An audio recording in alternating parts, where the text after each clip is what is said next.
қандай болады? Салқын болады. Біздер қандай киімдер киеміз? Жылы киімдерімізді киеміз. Ал далада не болады? Далада қар болады. Өте жақсы, жарайсыздар. Неше ай бар? 3 ай бар, иә? Қане айтып көрейікші, желтоқсан, қаңтар, ақпан. Балалар, мен сіздерге қазір бір үнтаспадан дыбыс тыңдатамын. Ол ненің дыбысы екен? Тыңдап көрейік.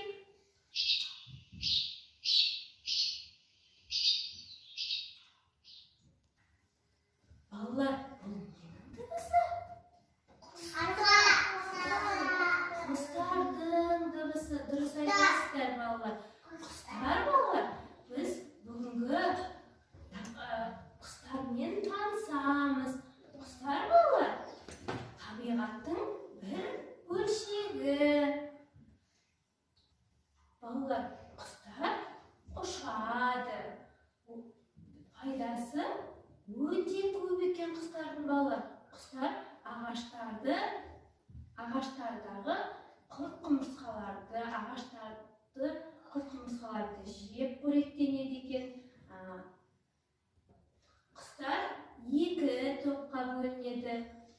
Қыстап қалатын құстар және жыл құстары. Балалар, өзі айтып тұрғандай, қыстап қалатын құстар, олар суыққа төзімді болады екен. Ал жыл құстары, олар аты айтып тұрғандай, жыл мезгілдеріне байланысты ұшып кетеді екен. Балалар, қыстап қалатын құстарға торғай жатады екен. Балалар, торғай суыққа төзімді және өзі кішкентай құс екен. Торғай ұясын ағаштың басына салады. Торғай, балалар, ағаш қуысындағы зиянкес жәндіктермен қоректенеді және дәнді дақылдармен қоректенеді. Сонымен бірге тамақ қалдықтарымен қоректенеді. Ол суыққа төзімді екен. Келесі қыстап қалатын құс, балалар, ол қарға. Қарға, балалар, қарға түсі қара, тұмсығы қатты, өзі суыққа төзімді құс екен. Ал қарға тырнағының қаттылығымен, аяғымен тауып, барлық қай жерде тамақ бар, құстар іздеп тауып жейді екен. Балалар, бұлар қыстап қалатын құстар. Торғай және қарға. Балалар, жыл құстары жыл мезгілдеріне байланысты ұшып кетеді. Олар көктемде келіп, жұмыртқалап, балапандарын өсіріп, күз мезгілі болғанда жылы жаққа ұшып кетеді екен. Олардың бірі, балалар, қарлығаш.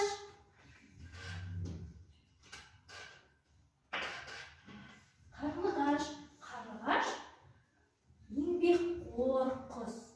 Ол киелі құс екен, балалар. Балалар, қарлығашты басқа құстардан тез ажыратуға болады екен. Оның себебі құйрығы екіге айыр екен. Алыстан қарлығашты көргенде құйрығынан қарап тез айыруға болады екен. Қарлығаш, балалар, өз ұясын үйдің маңына салады екен. Ол ұяны балшықтан жасайды екен. Өзі еңбекқор құс. Ол жыл құсы. Көктемде келіп, жұмыртқалап, балапандарын өсіріп, күз болғанда, салқын болғанда ұшып кетеді екен. Ол құстардың бірі,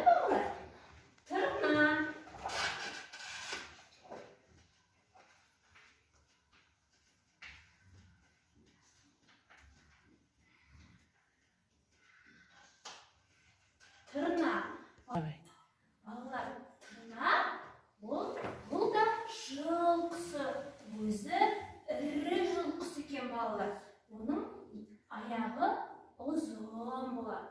Мойны ұзын, тұмсығы ұзын болады. Ол көлде, суда өмір сүреді екен балалар. Тырна өзінің ұясын судың жағасындағы қалың шөптерге салады екен өз ұясын. Бұларды балалар жыл құстары дейміз. Жыл құстары міне тырна және қарлығаш. Балалар, енді біз осы жыл құстарымен қыстап қалатын құстарды ажыратып ойын ойнап жіберейік. Балалар, мынау қандай пішін? Балалар, дұрыс айтасыздар, түсі жасыл, пішіні дөңгелек, жасыл. Ал мынау қандай түс? Дөңгелек, көк түс. Қазір балалар, бұл ойында мен екі жасыл, көк түсті дөңгелектерді сіздерге беремін. Қыстап қалатын құстарды дөңгелекке, ал жыл құстарын жасыл дөңгелекке орналастырамыз ажыратып. Жақсы ма балалар? Tamam.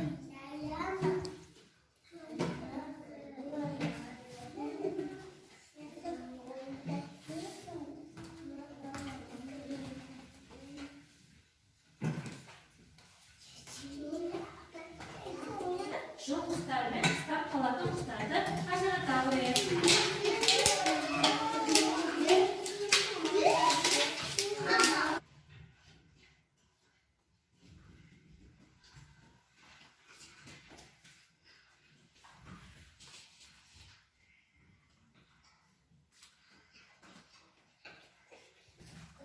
Балалар, мынау қандай жыл құсы? Қарлығаш. Қарлығаш, дұрыс айтасың бауыржан. Ал мынау қандай құс? Тырна, жарайсың інжу. Ал мынау қандай құс? Қандай құс мынау балалар? Қандай құс? Қандай құс? Торғай, дұрыс айтасың, торғай. Ал мынау қандай қыстап қалатын құс? Қандай құс балалар? Қарға, жарайсыздар, өте жақсы жұмыс жасадыңыздар. Қане балалар, орнымыздан тұрып, сергітіп жатып ойнап жіберейік.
Өте жақсы құрастырдыңыздар ұяны құсқа.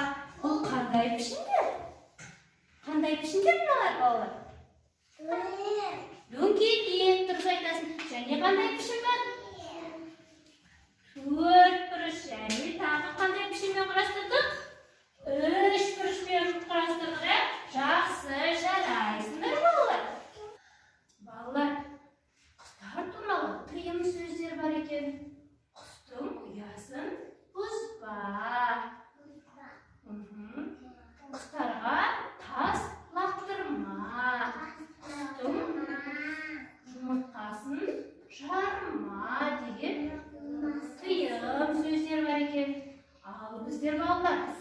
құстар туралы тақпақ білеміз бе? Қане тақпақты қайталап айтып көрейік. Шек-шек еткен торғайды. Қорғамасаң болмайды. Кіп-кішкентай торғайлар ағаштарды қорғайды. Жақсы балалар. Балалар, біз бүгін нелермен таныстық? Құстармен таныстық. Құстар неше топқа бөлінеді екен? Екі топқа бөлінеді. Қандай болып бөлінеді? Қыстап қалатын құстар жыл құстар болады екен. Ал қыстап қалатын құсқа қандай құстар жатады екен? Қыстап қалатын құстарға қандай құстар жатады? Торғай, қарға жатады екен. Ал жыл құстарына қандай құстар жатады екен? Қарлығаш, дұрыс айтасыңдар балалар. Жарайсыңдар. Және біздер жасап бердік. Құстарға ұя жасадыңдар. Дұрыс айтасыңдар. Ал жыл құстарымен